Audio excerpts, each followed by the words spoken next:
Chester County has one of the highest unemployment rates in South Carolina. But certain people here always have work to do. They built these fancy birdhouses outside the county administration building. And inside, they built this fancy desk for county council to sit behind. These guys do hard work. They don't do easy work. This is hard work that they do. And they do it for free, or at least for freedom. They are called working inmates, state prisoners who have earned the privilege to serve out their sentences at county jails, which they leave during the day to work under the supervision of county employees. Chester County has 31 of these inmates, more per capita than any other county. John Massey wants to change that. I don't think Chester County should be allowed to use prison inmates. In 2007 and 2008, Massey worked for the county's maintenance department, where he was assigned to supervise a working inmate. The inmate had a girlfriend who worked at the county health department. He met her while doing a job there. Massey says his boss told him anytime they were caught up on their work, Massey should take the inmate to see his girlfriend. He says this resulted in several trips to the health department every week. It's the first time in my whole working career that I've ever been ashamed of what I had to do to keep a job. He says what bothered him the most was the inmate was in prison for killing his last girlfriend. Yet here he was allowed to make a new one while still in custody. And to me, that's victimizing the victim twice. They're being victimized by the criminal. But again, like I say, they're also being victimized by the system that's supposed to see to it that the punishment fits the crime.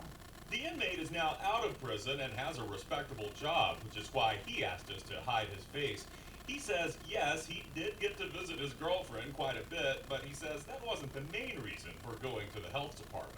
The priority reason was to go there and do maintenance, do whatever, change the light bulb, toilers, or whatever like that, but I met a friend over there at the health department, and I'd be able to say to her, Either way, the visits violate Department of Corrections rules, which say all visits must take place at the local jail under supervision.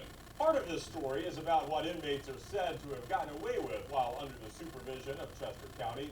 The other part is about what happened after John Massey took those allegations to county and state officials. Carlisle Roddy is the county supervisor. When we first asked him about Massey's claims, here's how he responded. I don't know anything about that. You don't know anything about it? No, sir, I do not. Never heard that before? No, I have not. And you've never heard before of the Except when visits you to the asked me girlfriend? the other day about it. Well, that's odd because in 2008, Mr. Massey submitted this letter to you and other county officials spelling out these allegations about the girlfriend visits and the use of the telephones. He did. Yeah, you're telling me this is the first time you've heard No, of it's it? the first time I've ever heard anybody mention it to me other than Mr. Massey. How thoroughly did you investigate his claims? We sent it back to the sheriff's department.